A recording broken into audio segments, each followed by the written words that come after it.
and make sure I have like a strong foundation. I'm sure there is some stuff I can just jump straight into in terms of like analyzing EEG and stuff. I've done like minor stuff, but I mean, I only say that just because sometimes, well, so let me say, you know, there are some things that are cool that allow you to, you know, be collecting some data from yourself, bringing it right into some of the kind of like standard computational Python stack that you're probably familiar with, and be doing stuff with it.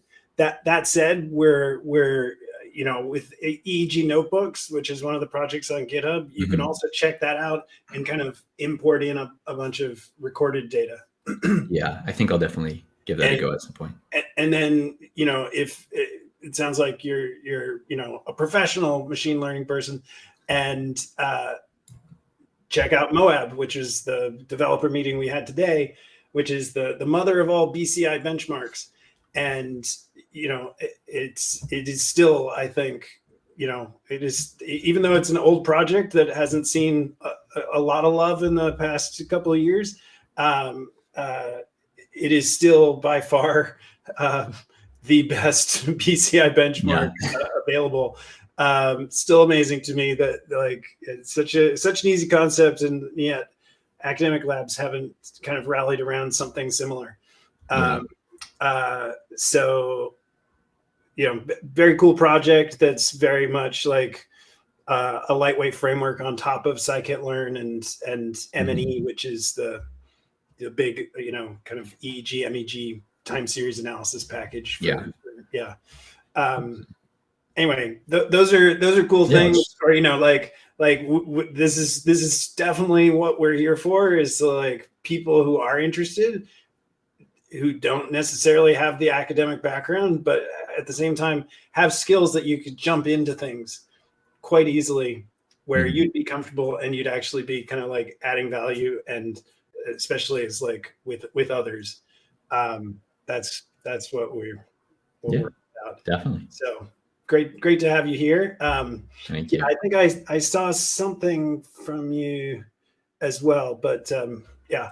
Please, if there are other people here for the first time, please introduce yourself. Yeah, so I'm here for the first time as well. I talked with Morgan on the Slack this morning. I've been trying to show up to NeurotechSF for a while now, but I think I finally caught it this time. Are you in Santa Cruz? Yeah. So yeah, I'm from NeurotechSC. So I don't actually check anybody's name on you. Okay, yeah. We talked this morning. Yeah, cool. Yeah, so I'm the president at UC Santa Cruz's NeurotechX student chapter. So yeah, I mean, I have a decent amount of like BCI background. This past quarter, NeurotechSC was working on a subvocalization recognition project, so that was really cool. That's like EMG analysis, and now we do like weekly paper readings. So what's the name of that MIT project? Alter Ego. Yeah. I mean, that's what he was doing, right? Like yeah, exactly, with like these EMGs all over the like jaw. Yeah, that's like the inspiration for the project, pretty much. Okay, cool. No, awesome. I mean, I love that. And was he using OpenBCI or? He was using an we're pretty sure it was a Cyton board. Like, he doesn't say OpenBCI explicitly in the paper, but it says like an 8-channel like amplifier board. So I mean, it's probably the Cyton. Yeah. Probably. Actually, there's a section in the paper. If you check it again, you can see an OpenBCI. Oh, okay. Yes. I was pretty sure. But very cool. And so yeah, I think I started watching your YouTube channel, and you know, and I was like, oh look, another UC student club doing cool stuff.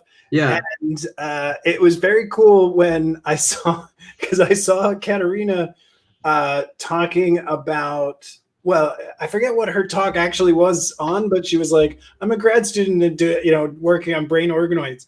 And I was like, hey, that's awesome. Yeah. So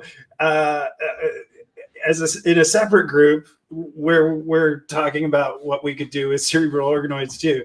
So she like, it's awesome what they're yeah, they have a really cool lab at UCSC that she's in, like the brain engineers lab, and they do a lot of cool like in vitro stuff. Yeah. And for those who aren't familiar, so Rohan posted something in research, I think the research channel this morning on Slack.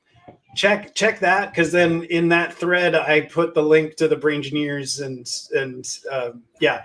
So could someone maybe post that in here? Sure. Yes. I think their website is still like kind of under construction. They don't have too much on it yet, but yeah, it's a really cool lab. They're doing interesting stuff. Yeah. They're doing really cool stuff. So the first thing I actually got was this from her, which is not their kind of like more marketing. Well, I don't want to say marketing, but they're we got some really like great people in that lab. David Hausler, who started the Human Genome Project, he's sort of like one of the main leads on it. So okay, that's why I know that name. Yeah. It's like the intersection of like genomics, neuroscience, and like BCI type of stuff. So it's super interesting. Comes up from time to time. Yeah. Here's some cool things. I can say, well, so we're always, for those who aren't, because there are a bunch of new people. I'm always open to changing topics to things that you'd like to talk about, or things that we can, kind of tell you about to match your needs and things like that. If not, one of the things I wanted to talk about today was basically talk about fetal, like neonatal and preterm neonatal EEG, because of the conversation that I had with Katerina about cerebral organoids and basically some of the recent work that's come out. So I think it was like 2018, this paper from Alison Moitri's lab at UCSD was focused on the electrophysiology of cerebral organoids and, interesting oscillatory activity that they seem to develop at a certain age. And there's actually a new paper in bioRxiv from UCSB, so Santa Barbara. So if I just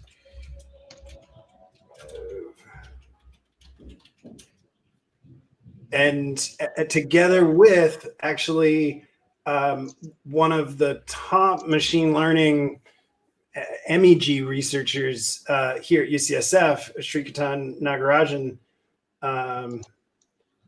Why am I not getting that paper first? 1 second, because I know I've got it on Slack, or I know I've got it on a different Slack.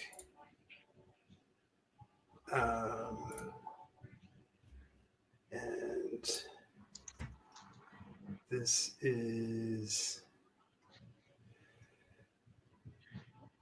so one of the things that we wanted to talk about was like how to get more kind of public access to organoid. Here it is. Because there's actually a lot of people growing these. It's just not enough people are growing them on a chip or on a multi-electrode array. Anyway, this is a brand new paper, or like a week ago, and more looking at. I mean, there was a lot of brain imaging people that were kind of making fun of this in terms of where's the default mode network. If you check, in like bioRxiv, you can see everybody's tweets about the paper when it was released on bioRxiv. And anyway, there's a bunch of kind of neuroimaging jokes that come up associated with this one.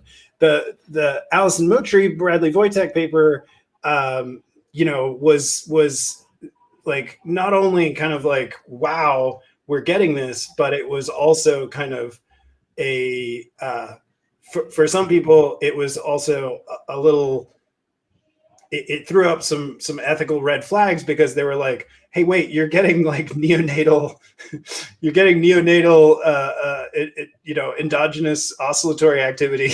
like this doesn't help our case for, you know, for growing these, and trying to make the case that this isn't, you know, this isn't real, a real brain, right? And there's certainly still a bunch of you know, issues with that, because of course it's not a, you know, like I just caught a talk on Tuesday from both Alison Moultrie and here I will give you a link to or, well, they didn't have. So here are the people that spoke, and so Sally Temple from the Neural Stem Cell Institute. Anyway, they were both. I mean, Allison in particular was talking about, like, please don't call these mini brains, right? These are not brains. That these, you know, and the, you know, like, certainly one of the endpoints, my question was really about vascularization. Like what do we know we're missing in neurodevelopment because you don't have vascularization? And I don't just mean in terms of blood supply. I mean in terms of, you know, other, you know, endocrine neuromodulation, all sorts of, you know, glial, like astrocyte, you know, all these other cell types and other influences that must play a role in the complex, you know, brain development.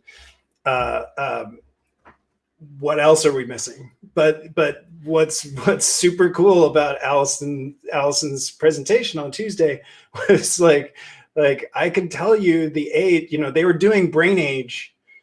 They were doing like neonatal brain age and then organoid brain age. And showing that, like, they match up. Like if you have a, you know, a 40-week you know, a 40-week organoid, it will match spectral features of a 40-week, you know, neonate. like that's pretty remarkable. And anyway, I can go on. I mean, I think that there's also just, this is cool because there's also so many cool things going on with brain age estimation from sleep EEG in adults, right? So we can also do this remarkably well with your sleep EEG, to the point where if your sleep EEG age doesn't match your biological age, that you should probably go for a checkup, in terms of, like, that could be a warning biomarker. So let me just keep going around. Anybody else here for the first time that would like to introduce themselves? Hello, I'm Saurabh Yeah. from India. Okay. Actually, I'm new here. Actually, I'm getting in touch with my local chapter. Great. It's actually we have only one chapter for whole India, so I'm thinking of starting a new chapter for my local area, which Okay. is Delhi area in India. So I talked with Neurotech India. So for regarding this, so they said that we will try to open a new chapter for Delhi area. Awesome. So basically, I'm doing my master's in cognitive science Okay. from IIT Delhi, and we have many people who are interested in this area. So that's why I'm trying to open a new chapter. Terrific. And what area of India? Delhi. New Oh, Delhi. Delhi. Yeah. Awesome. Okay. Okay. Am I right? BITS Pilani is near Delhi? Is that right? It's Delhi actually. Okay. Okay. I mean, I probably have my distances all figured as well. But Yeah, I talked with Suhela Kapoor, okay, great. who is Great. advisor at Neurotech India. Great. Yeah. She's in Delhi, right? Yes, she's Yeah. in Delhi. Terrific. Terrific. Well, welcome. Yeah, and welcome because it must be very early in the morning there. Yes. Yeah. Hi, EJ. Hi, my Yeah. name is EJ Chichelniski. I'm on the faculty at Stanford University, and I do research on interfaces to the retina for restoring vision in the blind, Awesome. and also on technologies that may be useful for other kinds of brain interface. So I bumped into this meetup group someplace, and I thought, I don't know, maybe I should check this out. I really have absolutely no idea what this is. And, Okay. curious, so. By any chance, do you have a grad student named Sarthak Sarup? Sarthak? I do not. Okay. All right. Yeah, he's at Stanford. He's a friend of mine at Stanford doing some kind of retinal like neurotech stuff as well. Maybe it's in Steve Backus's lab. There's a couple of, yeah. Uh-huh. Okay. Well, I mean, super cool and super relevant. I mean, most of us don't get access to that kind of equipment, or what I assume is also is going to require invasive connectivity to provide provide vision. But I thought that one of the best things that came out of the last Neuralink demo was one of the scientists, so like kind of being more realistic. I don't know if you know Dan Adams, but it was just I know Dan Adams. I know him because we have a whole bunch of connections in the past. And actually, after that Neuralink presentation, I invited him over. We had a glass of wine in the backyard and talked about exactly all those things. And I'm hoping to convince the Neuralink folks that they need to get because I mean, I don't know if you remember that in the demo, but he was just like, I think maybe we should start with something like, retinal prosthesis. This is why I reached out to Dan. Exactly. Okay, awesome. Boy, do I remember. Very cool. So kind of historically, NeurotechX has covered, kind of like, I mean, we've kind of always had researchers around, but it's also been kind of outreach to developers, programmers, software engineers, people with, similar or relevant skills that they're maybe interested in learning about, neuroscience, like say Eden, or other way around in terms of, researchers trying to get more machine learning or more, the kind of hardware engineering that they need for experiments and things. So this crowd is mostly people who are coming from the engineering side, who maybe want to learn more about the neuroscience application side, as opposed to somebody like me. Is that correct? I mean, I would say, it definitely leans a bit more in that direction. And honestly, probably more in the student direction. Mm-hmm. Or, and I don't know if Alex is on, but well, like the new COVID era euphemism for old is at risk.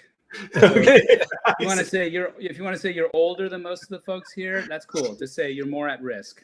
Well, it's Alex and I, who's not on video right now, but is one of our videographers. When we used to meet in the garage in the Castro.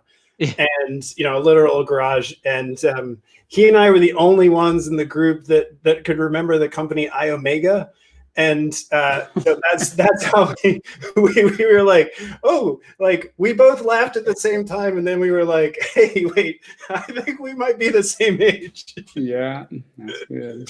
Well, thank you for that information. That's helpful. I'll just watch for a while, and if I can pitch in, I will. But if there are ways which we can make things, kind of more relevant, And I mean, I'm curious, you know, what things that like, have you checked out some of the projects like Moab? I don't know if that would. I mean, you're a real neural interface person, and anyway, we would love to be doing more kind of like of that invasive electrophys work, or covering some of that.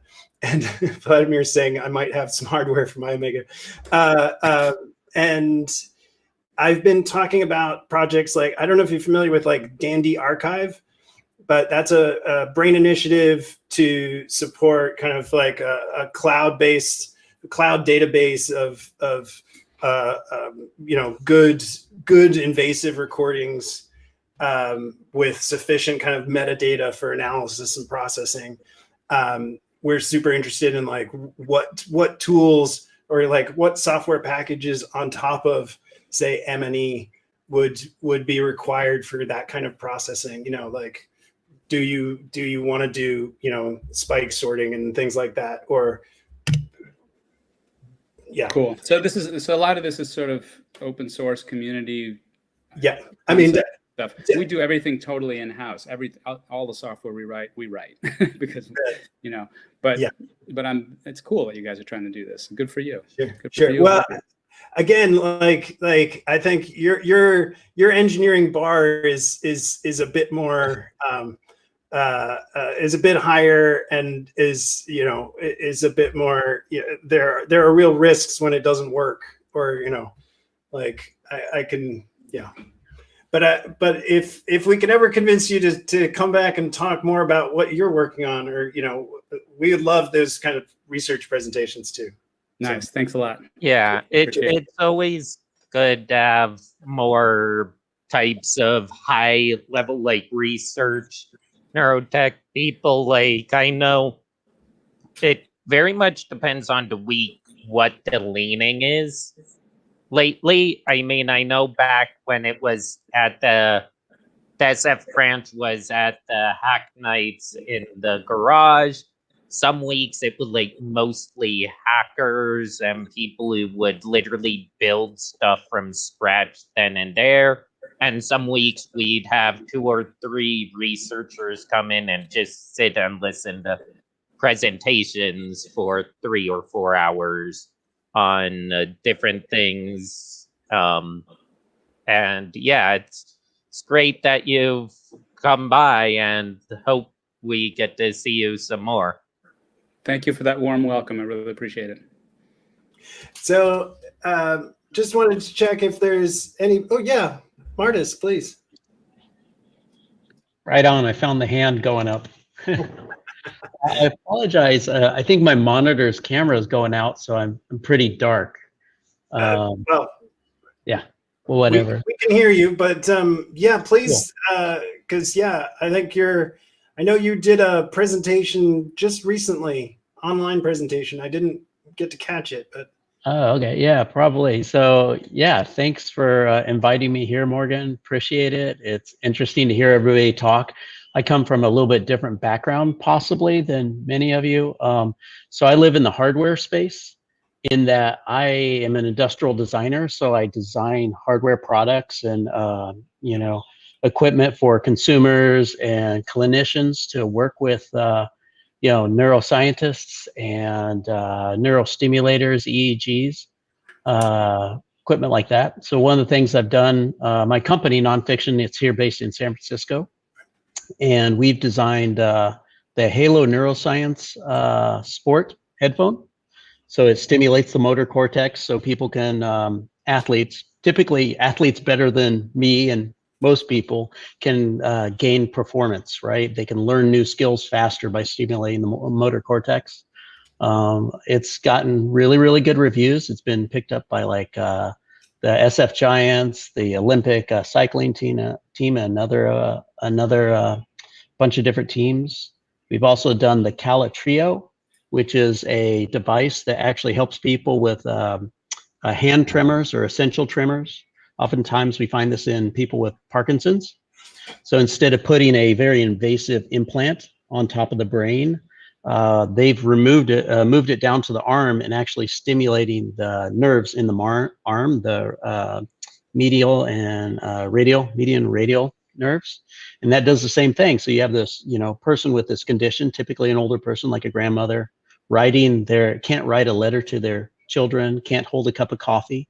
After stimulating for 45 minutes, they can suddenly do all these things. They can start to feel a little bit more normal again.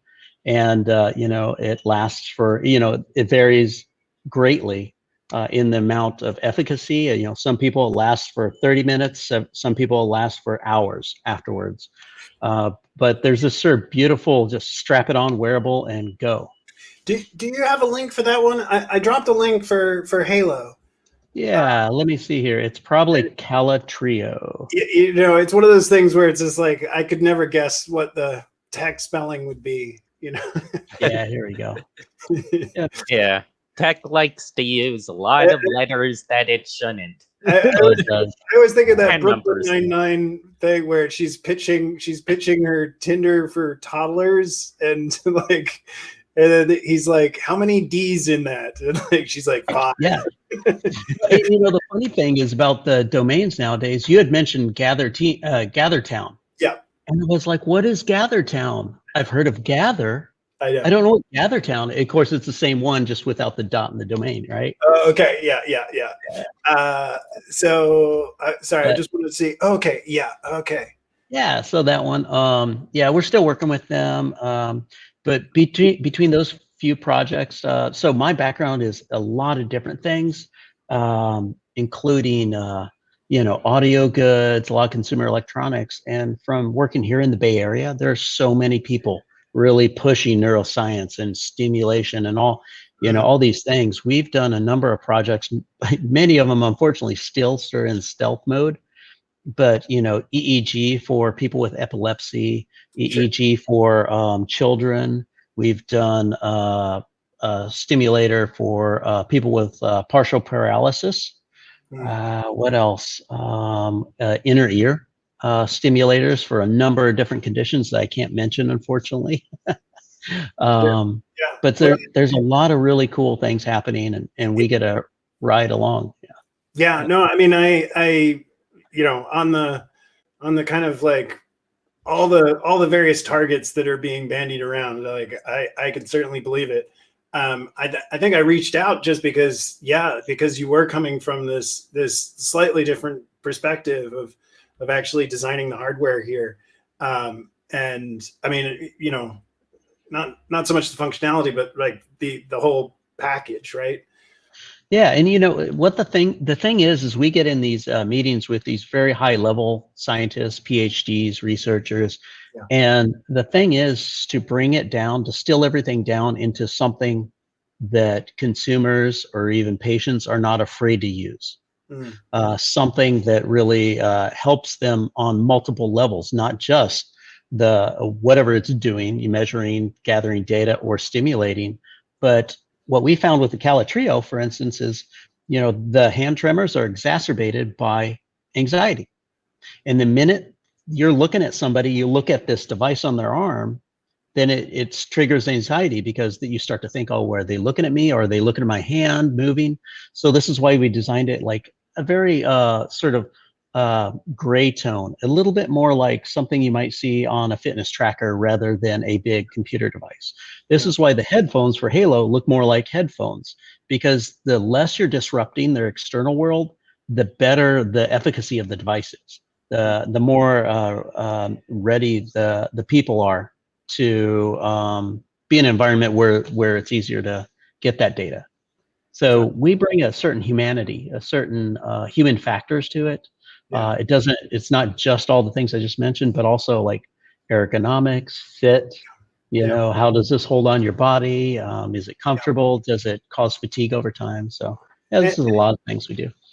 Yeah, no, I mean, that's so one of the things that I've talked about here number of times and maybe in other discussions about some of our open hardware developments is that the EEG, the hard part of EEG is not the amplifier. It's getting the sensors on the head, making contact and staying where you or having them be stable, Mhm. and having that contact be stable, Yeah. right? And making it comfortable and look nice. Like, Exactly. a lot of people don't like the sci-fi wires running from your head look. Yeah, I think it looks cool, but a lot of people don't. I go for the full Hellraiser. Like, I want to cover the head with as scary a set of sensors as possible. But I realize that could cause some anxiety. But the main thing I was just is like how much did that how much modeling goes into that kind of development work for you? How much like physics modeling, if you will, goes into a that? lot. Yeah, we call it three-dimensional modeling, but yeah, a lot. Really, I would say, products are an intimate relationship with the people wearing them. And this is it. If you want to put something on for 5 minutes, that's a very different experience than something you're going to wear all day. Right. Most of the value of a device that measures EEG is something that's worn for a long period of time, so it can gather a lot of data. It can remove false positives over time and build a good database. So in that, you're talking, just fit and finishes, hundreds and hundreds of prototypes to just get to the point where we're starting to have a conversation about like mass production. We're starting to have a conversation about, does this, like I said earlier, does it distract people while they're wearing it, or does it allow them to kind of focus and forget about it? It's a bit of a long process. It's still shorter than FDA approved. Yeah. If you go through regulatory, all bets are off, man. That thing's way out there.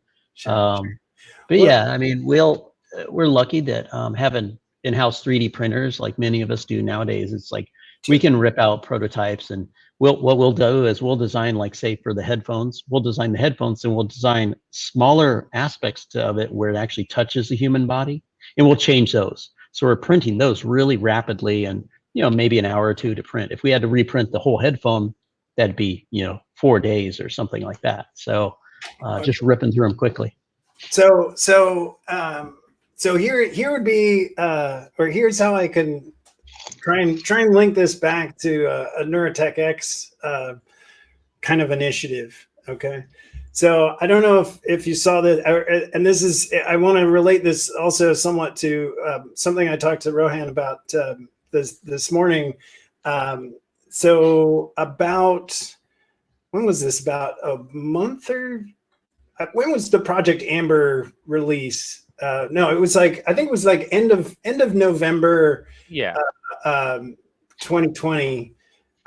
Google X, or X, the moonshot company, kind of open sourced, released the details of this Project Amber, which was their attempt at making an EEG device, right?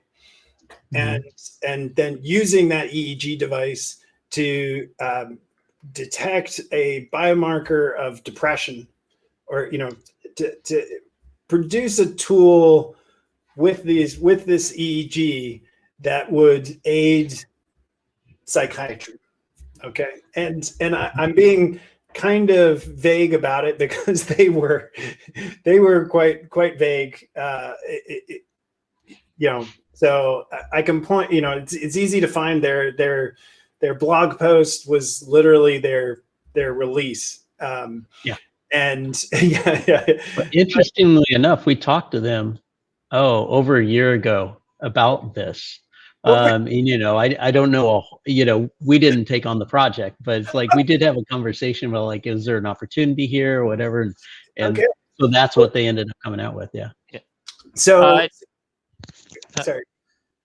Do you have a link to the company you work for? As like, there are probably a lot of neurotech people here who might be working on hardware projects that probably really need people on the design side. Like, I've gone to a lot of design seminars for and work more on hardware than software. I mainly do VR and AR stuff. But yeah, the amount of product design can affect overall product is absurd. Like, I know I went to a design event that Microsoft Reactor held relating to the HoloLens 2, and them 3D scanning about 10,000 of their employees' foreheads and adjusting the curvature of the front pad by 2 millimeters allowed 80% of their user base to go from wearing that thing for 30 minutes to 4 hours. And it's like that tiny change just completely changes how the device can be used, what developers can use it for, how many people can use it. And like, I remember when I first saw the Halo Neuro headphones, I'm like, that looks great. Like, it isn't scary. I mean, spikes can look scary, but they aren't in a harsh color. They look soft. Like, it's really well designed, and it's also the headphones itself. The design is somewhat of a well-established hi-fi design. The way it slides, so it looks just like any old high-end headphones with an extra band in it, something people wouldn't feel that absurd wearing. Yeah, thank you for that. And you know, obviously the motor cortex is right there, so it just kind of makes sense with the user. The user is somebody who goes to the gym, maybe exercises to music, trying to reach a little bit more of a flow state. And since it's based on you know, motor skills, this is also used by musicians and dancers and anybody doing that. So also skills or professions even that use a lot of music. So it just kind of makes sense. It aligns really, really well. Yeah, so yeah, I posted a link in the blog of my company. So I own the company along with my wife, actually. She has a degree also in industrial design, but she also studied outer space architecture. So she does a lot of, does a lot of work with NASA. She was recently on a project with the ISS. So we're not your typical industrial design hardware firm. We try to push the boundaries a lot. And part of our success is engineers absolutely love us because we can talk the technical side as well as sort of the human factor side and do these really kind of crazy, bringing science fiction into reality projects. I'll post another one. It's our YouTube channel where we just talk about a lot of sort of futuristic subjects very briefly, but we touch on a lot of things, many of them around design, but also just more abstract concepts too, space and things like that. Yeah. Yeah, I noticed on your website you guys did some moon habitat domes.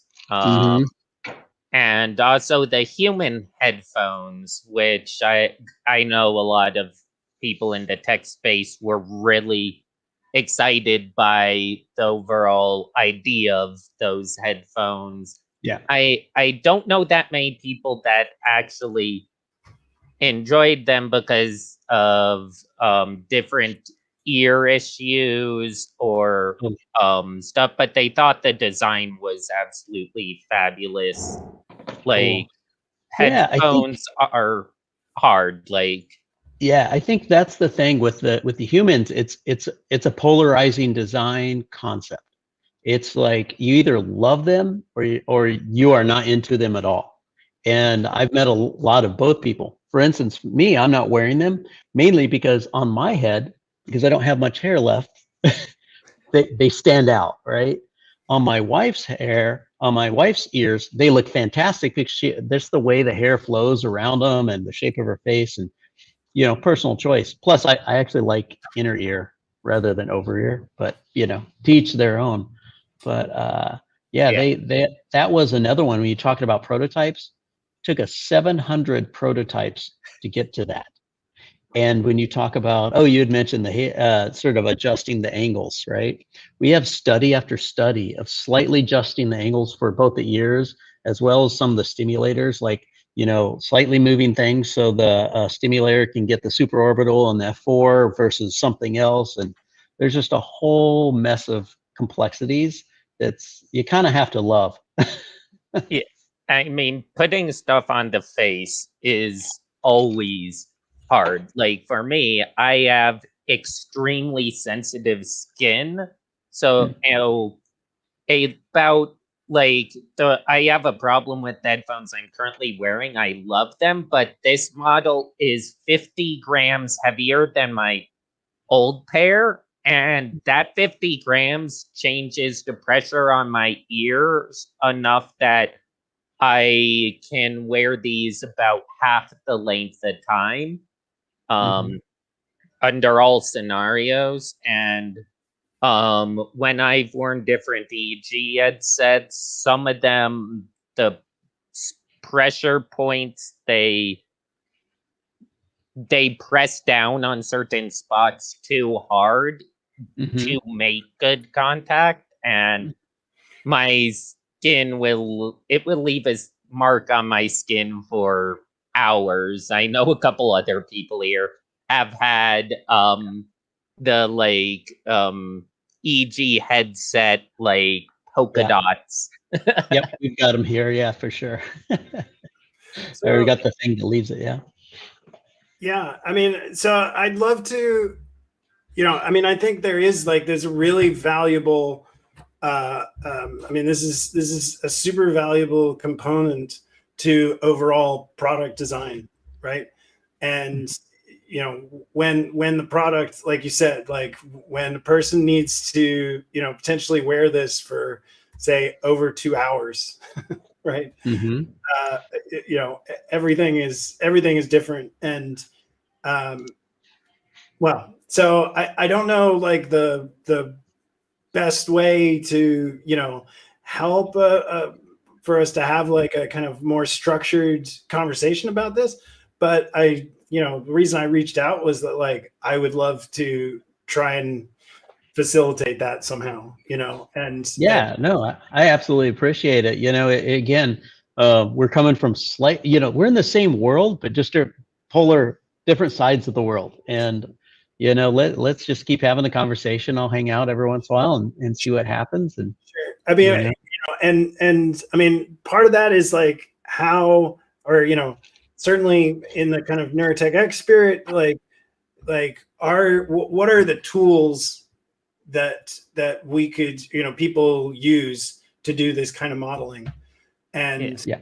You know, like no, don't have to get into it right now, but like that would be the one way we could talk more about this in a also where people can get some of this stuff prototyped and stuff. Like I'm like one thing I know we've done a couple times for a few projects is out of Noise Bridge Hackerspace in SF, we have laser cutters, 3D printers, all the stuff. So we've had people do a lot of prototyping for different devices in our space, and I think it would be great at some point once stuff comes down to have a little like design symposium on neurotech and like brain computer interface products, because like I've gone to design symposiums around the Bay Area for wearables, for VR and AR stuff, but neurotech stuff presents its own challenges that I haven't seen addressed much at any of those.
super interested because, you know, I mean, this, like, making a NeurotechX US nonprofit is something that we've been talking about since like the old Castro garage, and yeah, like some of that inertia is that like none of us are lawyers, and some of that inertia is it seems like it's a lot of work, and perhaps a lot of cost, but like, again, like there's so much that we could do in addition. Like there are actually opportunities that could become available to us if we were a nonprofit. Canada is. I mean, you know, like NeurotechX is a nonprofit, has a board, and like does the whole nonprofit thing. You know, but then we also have to then use them when, like, if I wanted to, you know, I'd love to approach Amazon, I'd love to approach AWS about getting us, you know, credit. Server. Yeah. And which they give out all the time to people. Like, I know lots of neuroimaging groups that get free AWS credits. Like this happens. Having just some organization that you can point to as opposed to give me free credit, is really what makes the difference. And so this is how BrainHack has gotten it, and like a number of other things that we've tried to learn from. So anyway, I know at least at the start we could probably like NoiseBridge can do fiscal sponsorship. Like, there are things other nonprofits can do that can give us some of that like ability. Like, I don't know if you know what fiscal sponsorship is, but it's where like a nonprofit is how like the money gets to a group to a degree. So every year we have a couple like conventions at Noise that use NoiseBridge as the fiscal sponsor because they aren't able to handle the money from donations themselves. Right. And it goes into a nonprofit like NoiseBridge, then it's handed to that group. And same with, like, I know at NoiseBridge with our donate page, like there's like 50 ways sideways you can donate to NoiseBridge. Some break a lot. Yeah. You can donate in, I think, 50 different cryptocurrencies through one of our accounts. And we do get a lot of crypto donations, but then we have Patreon, we have PayPal, we have Stripe for our web interface, and they all work for different people. And also, like, something I think NeurotechX, the big overarching one, could do is if they used something like PayPal, you can have a drop-down menu for what at NeurotechX you want it to be donated to. Like at NoiseBridge, up until it broke about 2 years ago, we had about 100 different projects you could choose your donation money to go to, or a part of it to go to, which that really helps certain groups. Like that's how we ran a Tor exit node for quite a long time, was literally people would put line item, this money goes to this project at NoiseBridge. That's how we got a lot of our audio gear, because people would take our audio classes and then donate specifically to that group. And if NeurotechX, the big one, they could have a line item for different projects or for different chapters. But also, the chapters themselves could have their own Patreon accounts if they wanted. Yeah. I mean, Num Focus does the same thing. So like you can support Num Focus, or you can support a project that Num Focus supports. You know, so it's like you can support Phoenix, for instance, FENICS, or you can, you know, kind of put that into the general fund. And yeah, so like some of this is kind of like sf.neurotechx.com. Like, you know, I keep asking if we'll ever get access to that, because that redirect exists, you know, but we still can't change the content of that redirect. But I was thinking, like, in the same vein, without necessarily waiting for NeurotechX to take on this, we could do it for Neurotech San Francisco, and also we should, like worst case for a web page, we should get NeurotechSF.github.io, or, you know, like why don't I just get that, and you know, like I and then change our Twitter. And the other thing that I certainly wanted, or I've thought about doing, was like, should we still be using, you know, should we still be using Meetup? Or, I mean, a lot of people find it. I mean, when it was physical. But you know, I don't ask them how they found, like how did they find, like, did they find it by searching in Meetup, or did they find it by like seeing it on Slack, or seeing it on Facebook, or seeing it on somewhere? And I don't think Sean is still with us, but Sean Markham, the LA chapter, you know, he was just like, yeah, I've been running Facebook ads, you know.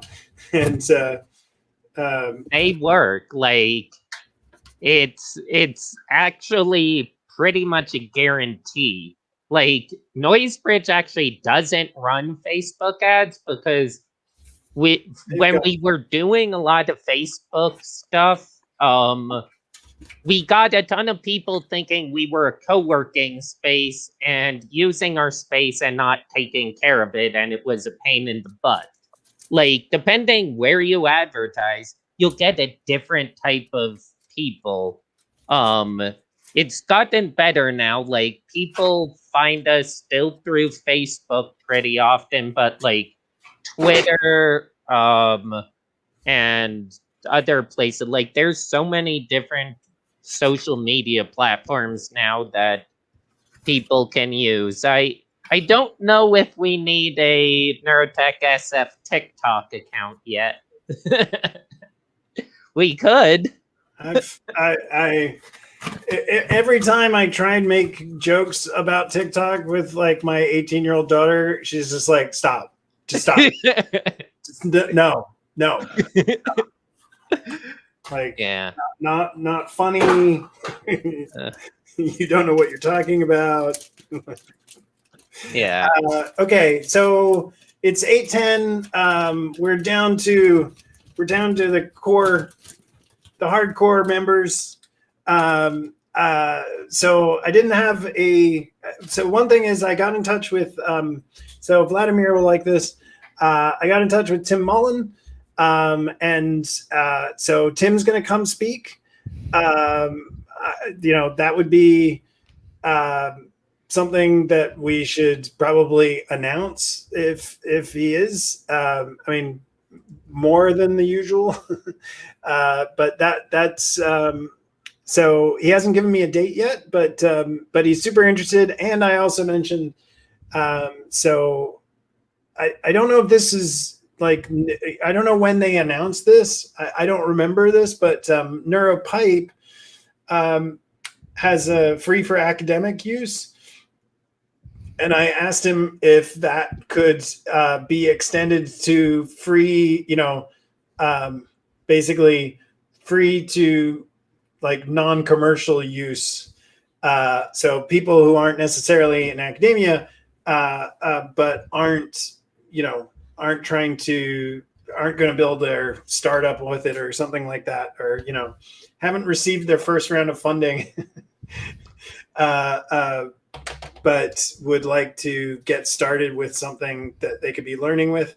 I think this would be, anyway, I told him that like he could come and talk about anything, but that like he's going to get a lot of questions about what Intheon does, and he's going to get a lot of questions about NeuroPipe, and so anyway, I'll be able to say more. And who's the other guys at Brown, right? Works on kind of like mindfulness, EEG.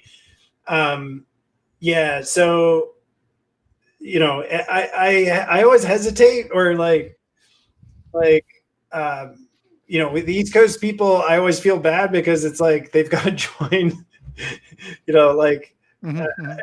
Usually we have the speaker from like 7 to 8, so it's like 10 to 11 their time, and I feel like that just like the only people I can ask are grad students,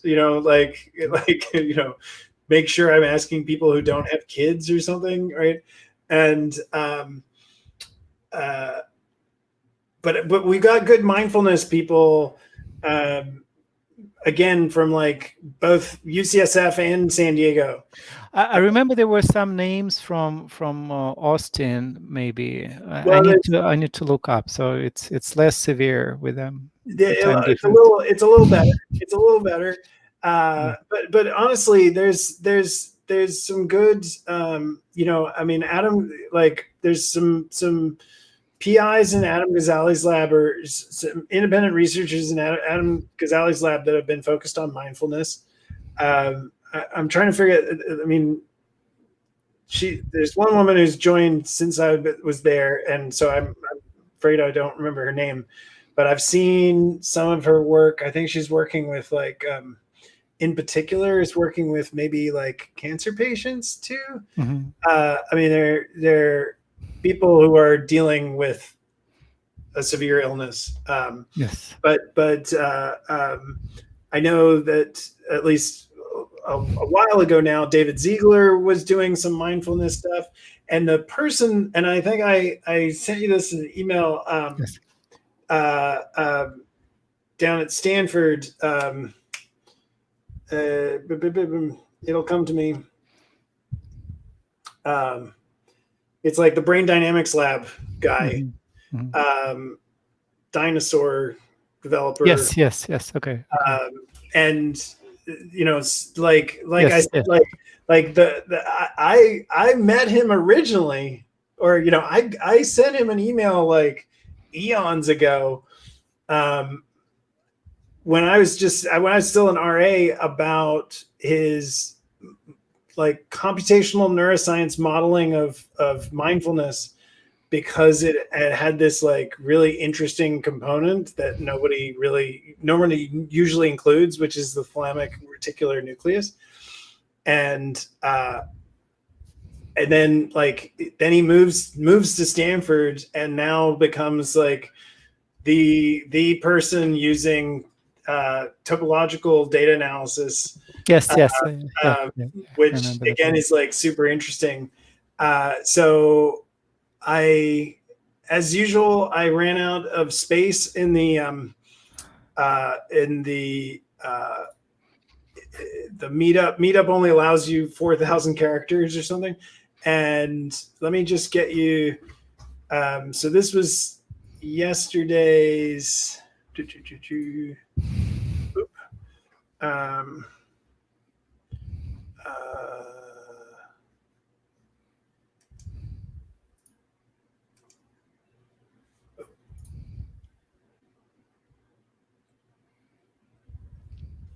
And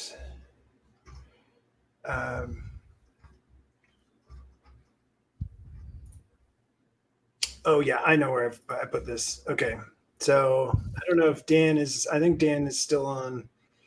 I posted this in the Dream Team. So this was so. I don't know if you are familiar with the applied topology. Was this the applied topology? No, applied algebraic topology research network. Mm-hmm. Interesting. And they've got one mistake on their web. Have they fixed it? Okay, they fixed it.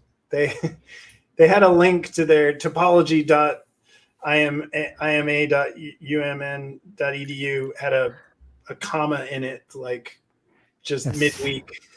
So it was broken link. But anyway, cool stuff. I mean, they're interviewing Gunnar Carlson, and so that was cool this week on topological data analysis.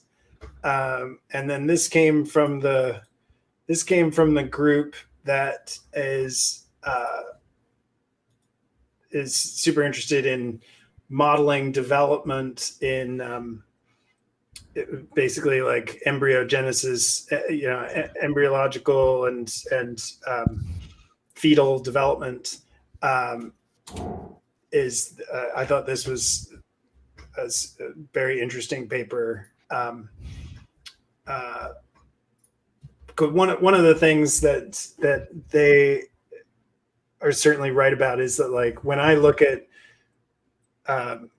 how development is modeled in, say, neuroimaging, right, where we've potentially got really good 3D data across time, it's still the developmental models, like the kind of like 4D models are completely lacking.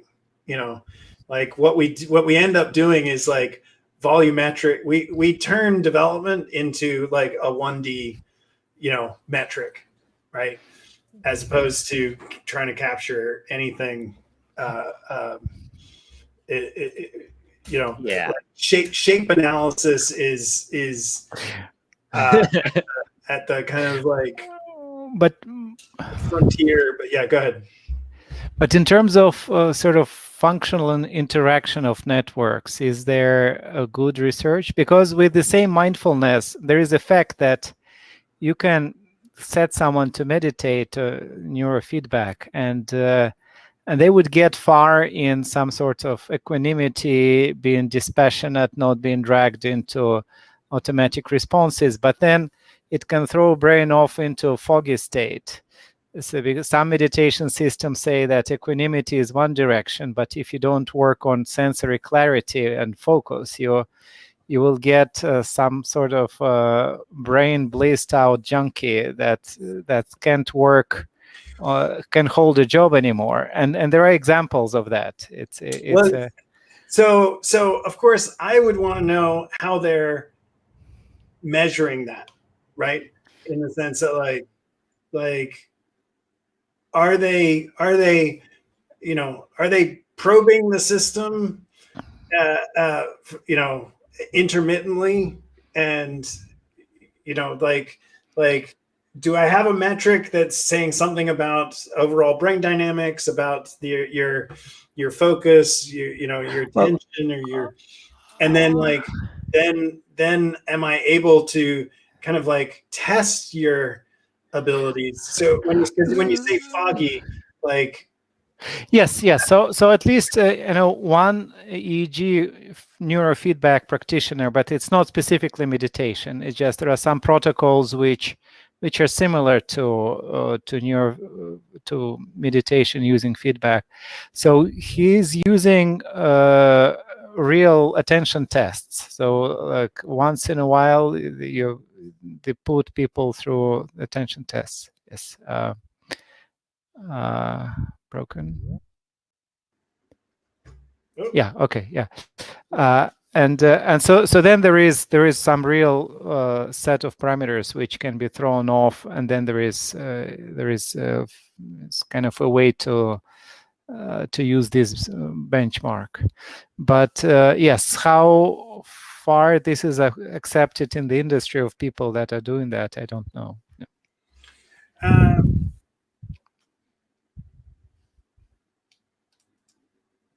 Yeah, I mean, I think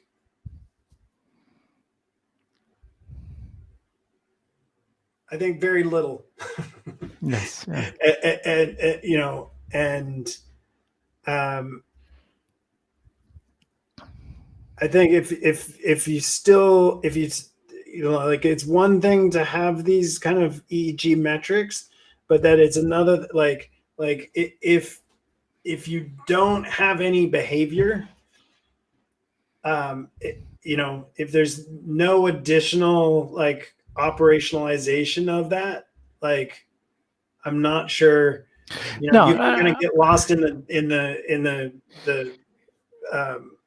derived measures from the EEG and never get any kind of like, what's this mean in terms of no behavior. There can be simple consequences if you try to fiddle with default mode network.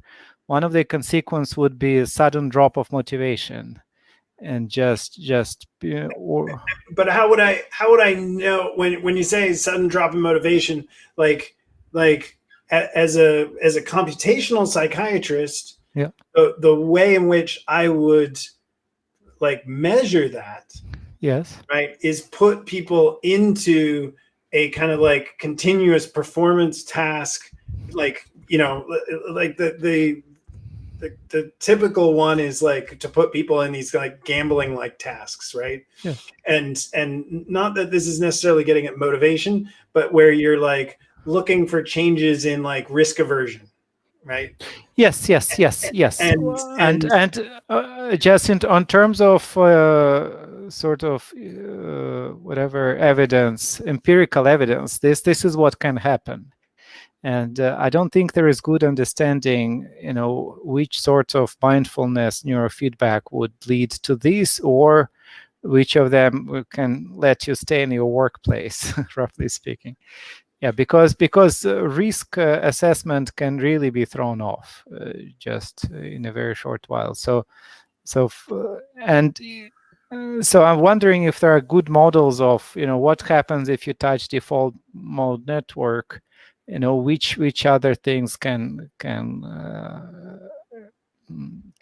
result because it's hooked to that, because they're interrelated.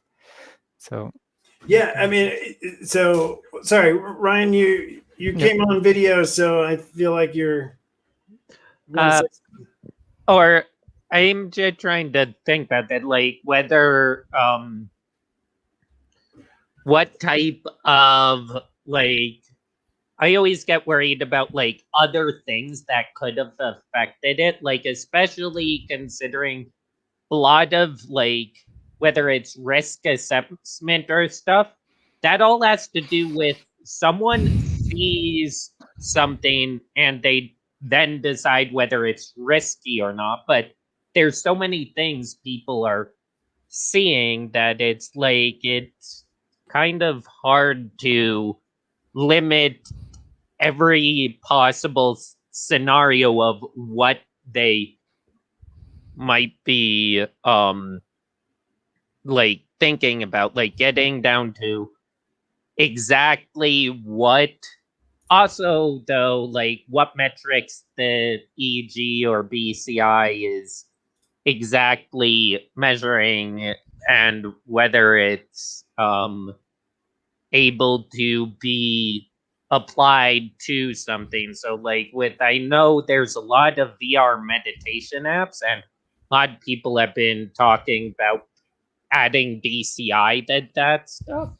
And theoretically it could work really well, but on the flip side, it could also cause a like positive feedback loop scenario where it sees something it mistakes as being good and then does more of that, whether it's like a visual stimulus, and then like throws off its learning. Because a lot of the VR EEG things I see right now the first thing you have to do is set it up, like do some sort of little brain game training of the EEG to understand you. And I definitely think there's a lot of scenarios where that could end up training wrong at the beginning, but it could feed a dopamine loop, and you would produce lots of. It will be just a form of electronic heroin.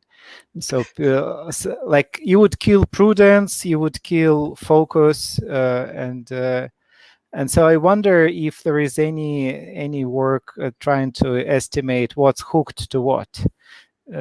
Yeah. I mean, absolutely, you know, and you know, so there's the real work on this, right? Which is the kind of, you know, full on manipulation of neurotransmitters systems and things like that. Like, right. So that's the kind of the work that's typically done in rodents and things like that, which has good, you know, you can, if you're talking about things like risk aversion, you can have good parallels that like behavioral tasks for rodents where that this is works. In humans, what you can do, at least you can track to some degree, so that some of the really interesting pet work that's going on can be somewhat neurotransmitter focused.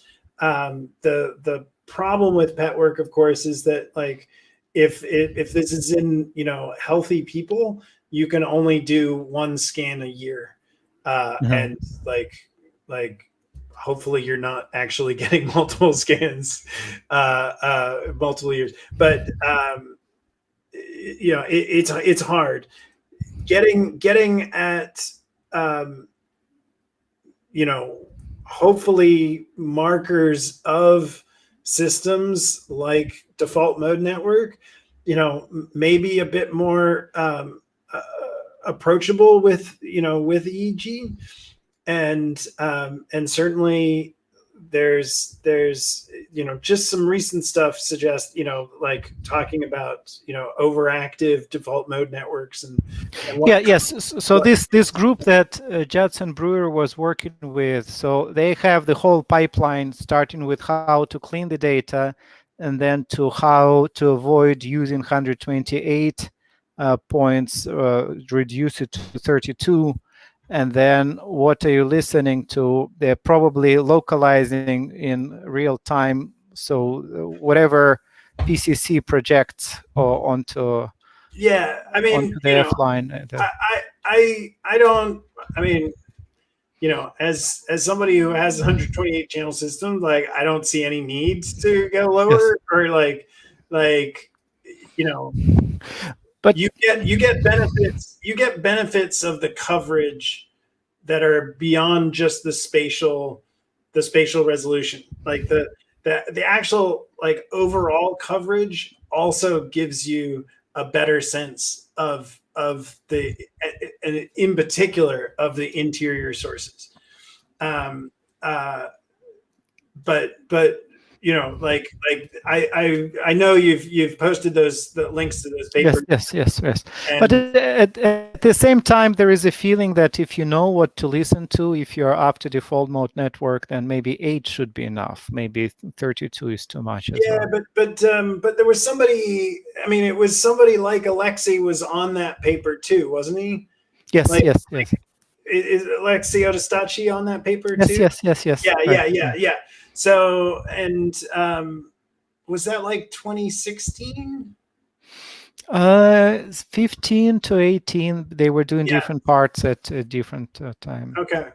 I mean, I kind of want to, I mean, that is kind of a cool paper in the sense that it's getting at some of these topics. It's also trying to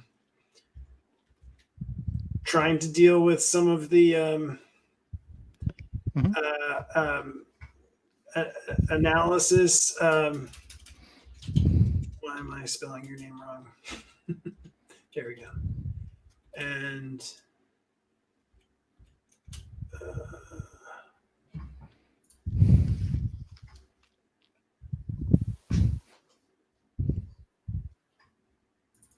Oh yeah. Okay. So I was spelling. It is Brewer.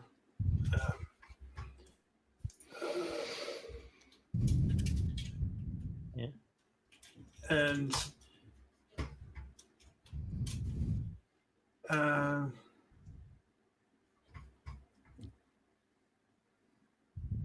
yeah, I mean, I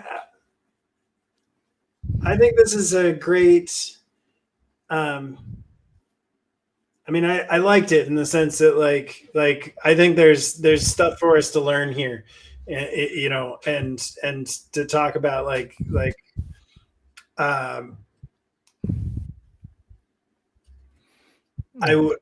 but also the behavior, like capturing Yes, exactly. that to show. So and this is I was speaking with Devesh, who joins us on a number of projects, student in India, talking about TMS, TMS therapy, right? Mhm. And so I'm a big fan of Martin Arns's work in Nijmegen at brain clinics.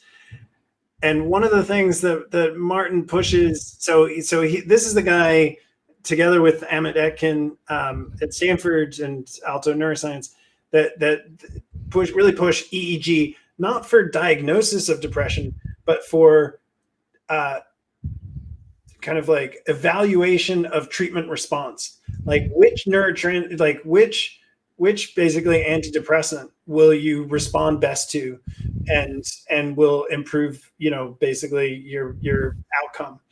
But in TMS, so I like that in the sense that like it's not just trying to post hoc give you a depression diagnosis, but it's actually saying like, if I add EEG to your evaluation, I can improve, you know, your 1 year depression inventories, or your, you know, rate of relapse, or, you know, like you're continuing, like, will you still even be taking the antidepressant? These are all be things that would be actual improvements on patient care, right? And with TMS, one of the things that Martin Arns pushes is, I want to do TMS of DLPFC until I get a like pupil dilation change or some sort of heart rate variability change, right? In the sense that like I'm like I don't know I've done it right until I get an additional outcome measure, that like a physiological outcome measure that is changed, that like shouldn't, you know, wouldn't have changed if I wasn't doing this stimulation, as opposed to like blind TMS, like I've done 15 minutes of stimulation over this patch of cortex, and then walk away and then be like, hey, why are my results really variable? Like, you know, why are some patients getting a response and some patients aren't? And I'm doing the same thing. And it's just like, well, are you doing the same thing? Like, you know, sorry, go ahead, Brian. Or yeah, I will go and bring up the thing about using other sensors could be extremely valuable in like therapy, especially as you have something else to fall back on. Because I wish there were like brain imaging sensors that could literally scan and tell you which things are being activated and stuff, like whether any of the chemicals are more active, but I don't see that happening all that much non-invasively. But so let me give you my one push on why dynamic causal models at least show us a path towards towards this without us, like, it's not directly giving us a, you know, a dopamine measure, like dopamine release, but one of the reasons why we want to use these cortical models of like multiple cell types in a computational neuroscience model for EEG, model-based EEG analysis, is that if we did something like steady state VEEPs or auditory, these could be auditory steady state responses. There we've got then like a known input to the system, and we're recording a really well worked out response of the system. And now we're fitting this model that allows us to get to like, for this person, these are the kind of like the micro parameters of our model would suggest that like this person's got a shorter time constant on the excitatory inputs to the stellate cells. Right. Yeah, I think I feeding in music and just hearing what it will, if it's familiar, likable music, that will drive dopamine just in short spurts, definitely. Well, you've got that too, right? And so I mean that's adding like another layer to it, right? Where, and I think again, like the wonderful thing about these steady state responses is that you can get a very good signal in a really short period of time. So you can start with kind of like basic sensory stuff, and then you can work up to music and the kind of more kind of like almost, if you will, like emotionally stimulating and people have done it. Like there was a research group in Montreal called Brahms that was like absolutely focused on this intersection of high density EEG plus great music and auditory perception researchers. Yeah. But it should be done before regulators come for us, because the consequences will show. Yeah. What are regulators? Well, I mean, you would have people which will just drive themselves to a big high and with all sorts of side effects. So it will be known eventually that it's possible. I mean, certainly related to this music point, or like we have in San Francisco, in particular, the Dolby Labs research group. Oh, they are amazing. And like it's amazing. It's run by Poppy Crumb, who is literally an auditory neurophysiologist or neuroscientist, and coming from McGill, and so yeah, it's like I really they were advertising. When was this? Like maybe like 6 months ago, they were actually advertising a computational neuroscience position at Dolby Labs. Oh yeah. And I was like, positions are always so nuts. Like, I mean, super cool.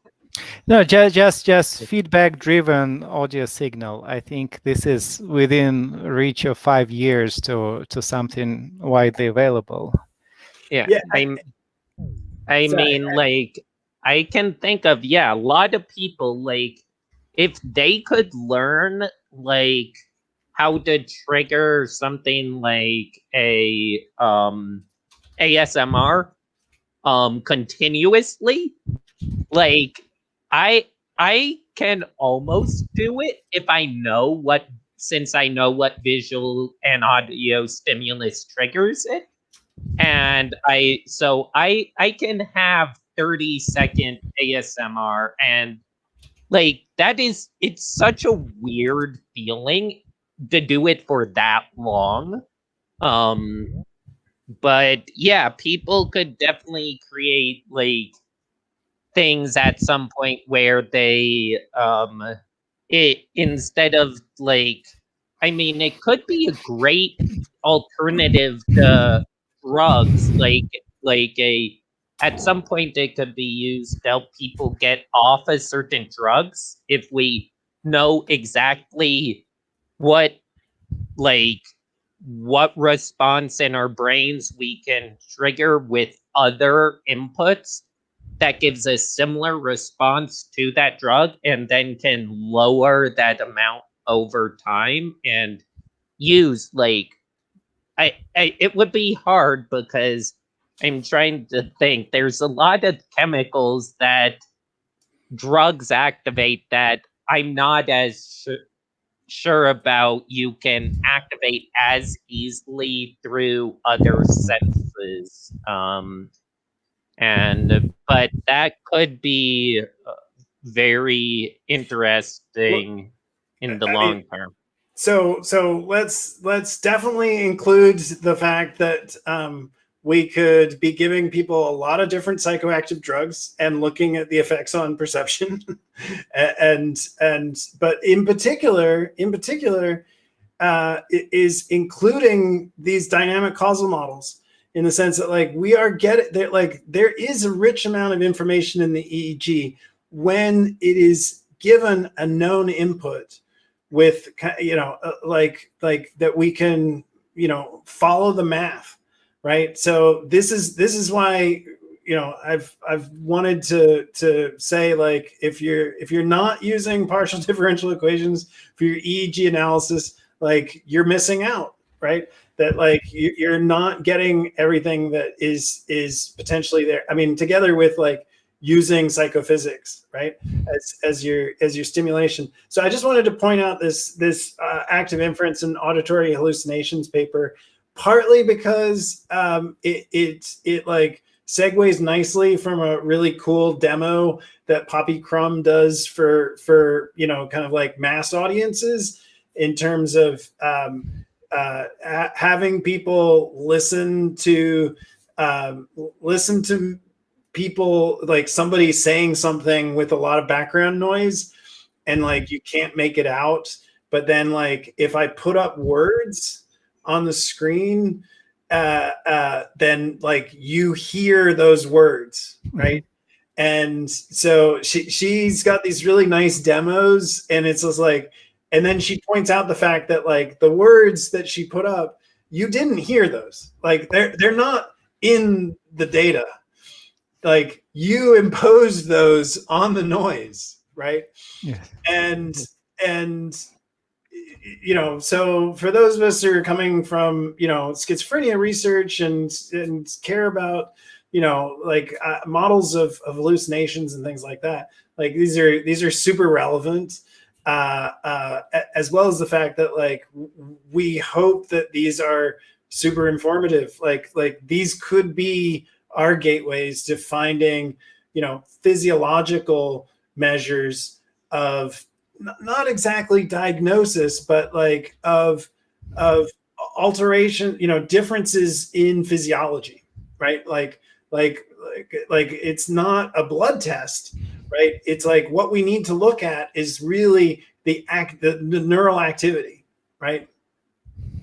But with enough simplifying, kind of, enough simplifications in our modeling that allows us to pull out some really meaningful inferences from that. And like, I'm on the first train on this, despite the fact that it gets bad rap.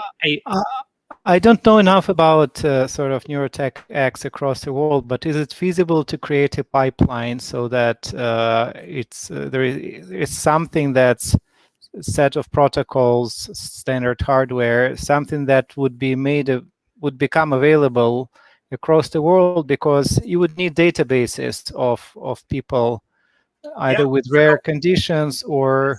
This is a great time to push another. Since John's not here, let me push EEG notebooks, because to some degree, I mean, this is John's big push in his. I wish I had the slide, but he's got the storming the Bastille slide of, like, EEG notebooks is democratizing cognitive neuroscience experiments, and so you know, like for researchers, a lot of these projects are going to be very well known, but like what EEG Notebooks is trying to do is kind of like package certain protocols together with like wide range compatibility with consumer devices. So like take, you know, use your Muse, use your Notion, you know, use your Unicorn. You can use all of these and say get a really nice like dual frequency auditory steady state response, or you know, like I like those for some of these devices just because, you know, like a Muse has got kind of good coverage for their auditory, you know, lousy motor.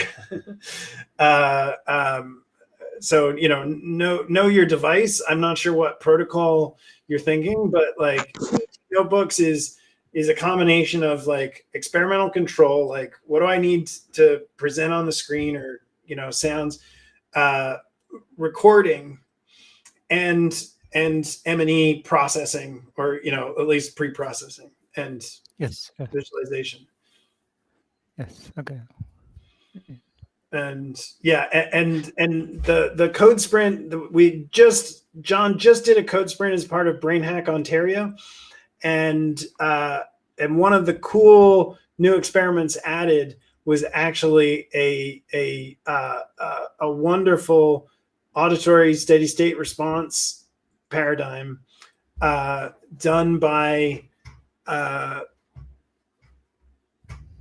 like a really great complex systems researcher. And so let me I know he spoke at well, actually the easy thing to do is I've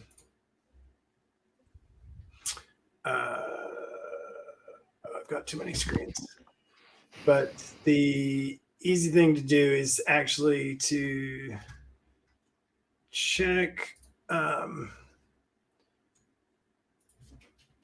So if I go to EEG Notebooks, Mm-hmm.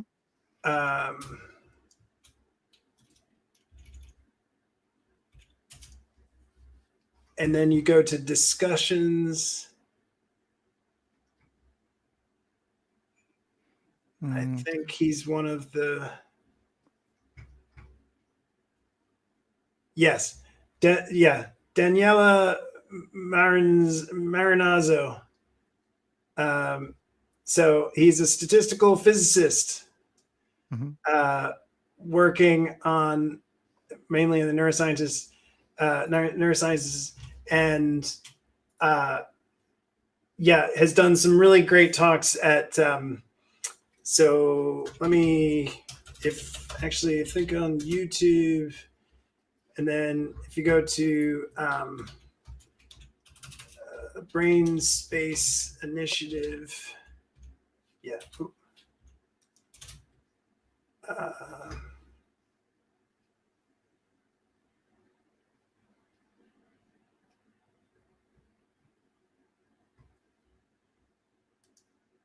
They've had a lot of good people. Why?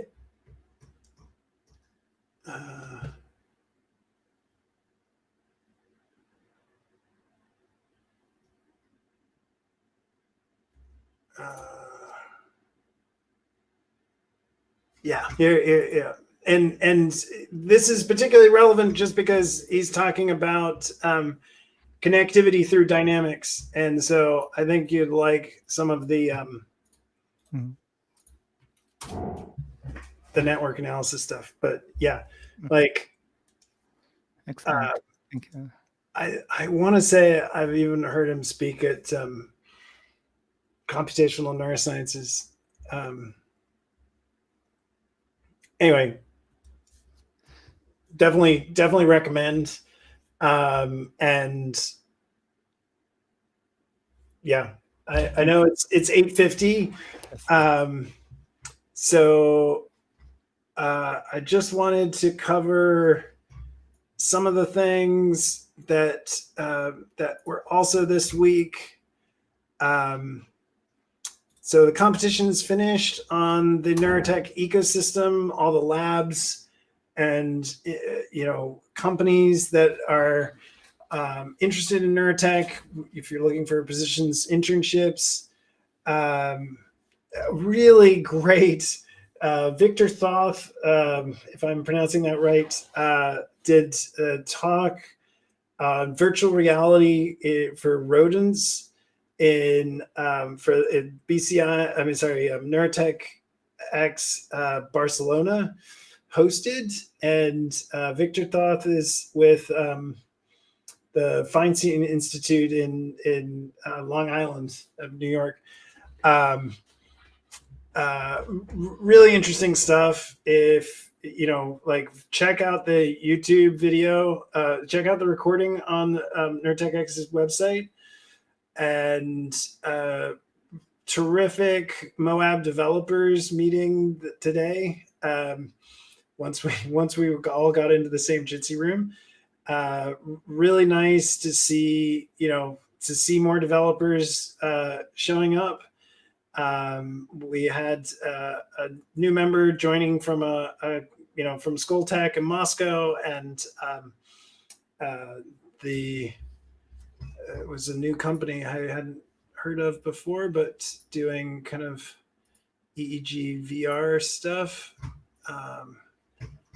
I will find the name later. But contributing a data set, they were calling a P300 data set. Yeah, so, on the events this week, I track the McGill, the Neuro, they calls itself the Neuro. This is the McGill Neurology. I think they've got, all their meetings are public, although with Worldwide Neuro, there's a lot of meetings that are public these days. But it was, let's see, what's her name? Emily Jacob, I want to say, spoke Wednesday. I hope I got her name right. And why is it not? Oh, yeah, view details. Yes, Emily Jacobs, sorry. So she's at UCSB, interrogating the role of sex steroid hormones in the human brain. Super important. Like one of the factoids that she dropped was that by focusing medical testing on men, that 80% of drugs that are pulled from market because of negative consequences or symptoms in women. like holy crap. I mean, it's one of those things that it should be obvious if you're not testing women. But what's just astounding is that that hasn't changed, or it's still so much of that hasn't changed. Yeah. And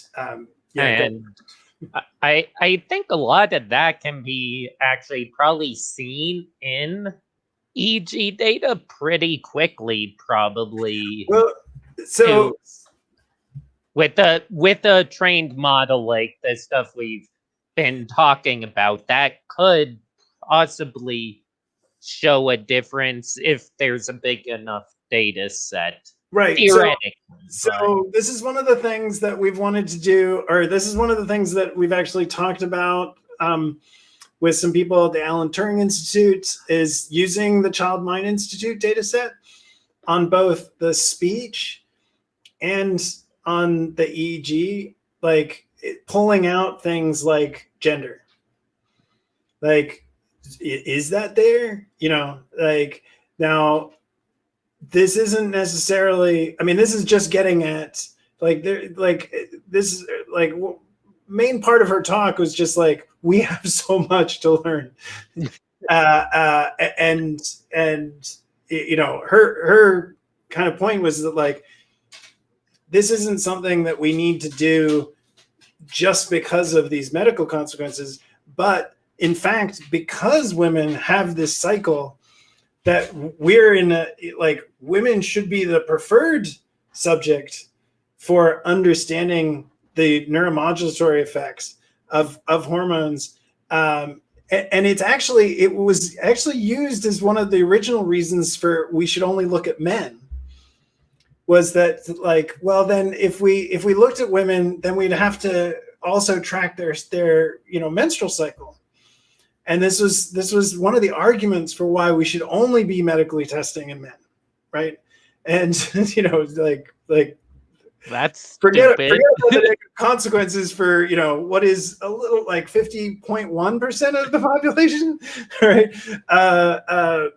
But anyway, but then her point being that like this is the group we should be actually studying more for this actual reason. And I just wanted to mention something I hadn't heard of, which she brought up at the end, which is that that together with her alma mater, UC Berkeley, they pushed. So I think she's the lead PI on the UC Women's Brain Initiative, which is utilizing the entire UC Health network to put together a woman's brain initiative.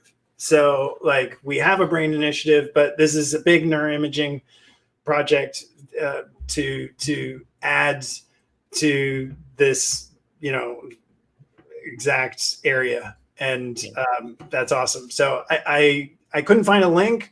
I can only find a press release for the funding from like last year, but I'm definitely going to follow up on this.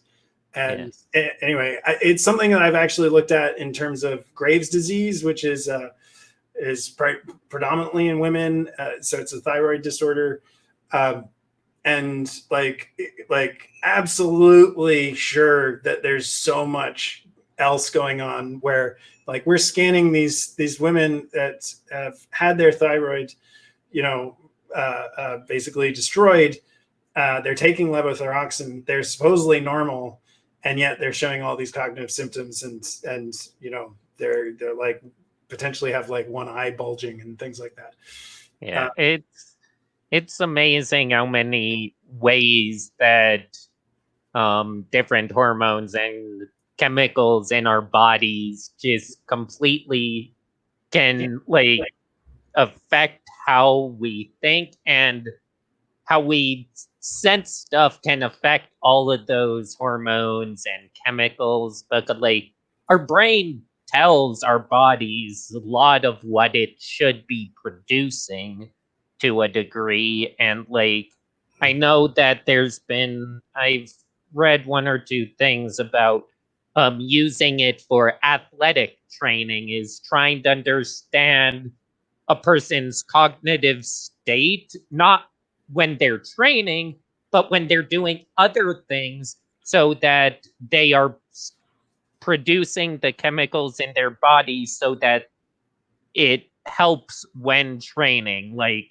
how, like, I'm trying to remember, but like building muscle mass can be highly affected depending on like chemical secretion, what acids and like nutrients you are taking. Like the amount I've learned from about recent, like the differences in how people exercise now and the different things they eat before and after, like that has as much to do with the brain as it does just changing your diet. So she talks a lot about this, and one of the you'll see in these kind of like, certainly in the kind of brain imaging discussions, talk of the hypothalamus pituitary axis, and she ended with like unpublished, or like a nod to her current work which is not out yet, but there is a newly approved blocker. So she's got a hypothalamus blocker for one of the maybe gonadotropin uptake, inhibitor or something. I'm not remembering it, but it's catch the talk on YouTube. It's right at the end. And so she's got new drugs that within 48 hours can basically say turn a woman to secretions to basically postmenopausal, and then look at the effects. So these are, if she's got permission to do this in healthy subjects, this is exactly the kinds of manipulations that we'd love to see, the functional brain effects. It's 9 o'clock. So I just want to talk about, check all the links. If you've got questions about any of them, if they're in the past, ask me about them. I do actually make a lot of these. If they're at the same time, I might have them running simultaneously and maybe not catching everything, but I wanted to talk about next week. So Randy Golub is talking tomorrow, which should be really interesting. I think that's particularly interesting if, you see here, clinical imaging informatics in action, extracting valuable knowledge from archival pediatric brain. There is a great primate research meeting next week with NIH Brain Initiative plus the Department of Energy, which just means that big HPC. There's so the Montreal Deep Learning, Mila is doing a symposium on explanation in neuroscience and artificial intelligence. And for the psychedelic people among us, David Nutt is speaking, and it's in the evening in the UK, so you can catch it at midday for us on the West Coast. And definitely kind of my favorite, which again I caught on the Buzz and Review. But Brainbox Initiative is doing human transcranial ultrasound stimulation, methodological considerations together with TMS, which is just a really nice webinar about current technologies, and I think is using NeuroFus. Previously, so this is with Anton Fomenko at Toronto, who I'm not familiar with, but looks to be really really great. So with that, I will sign off, and I want to thank Ryan, not only for videographer, but also being a part of the conversation this evening. And it's I'm always afraid when John's not going to be able to join us. John really helps. We definitely need to rename this meeting. And thanks Alex and everybody, especially all the newcomers this week. Please come back, and see you next week. And if anybody has a follow, okay, thanks Jenny. Let me follow up with you on nonprofit lawyering, and getting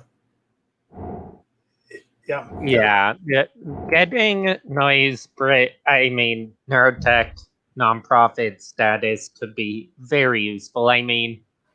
Especially in the hard part is doing it with multiple countries. So I have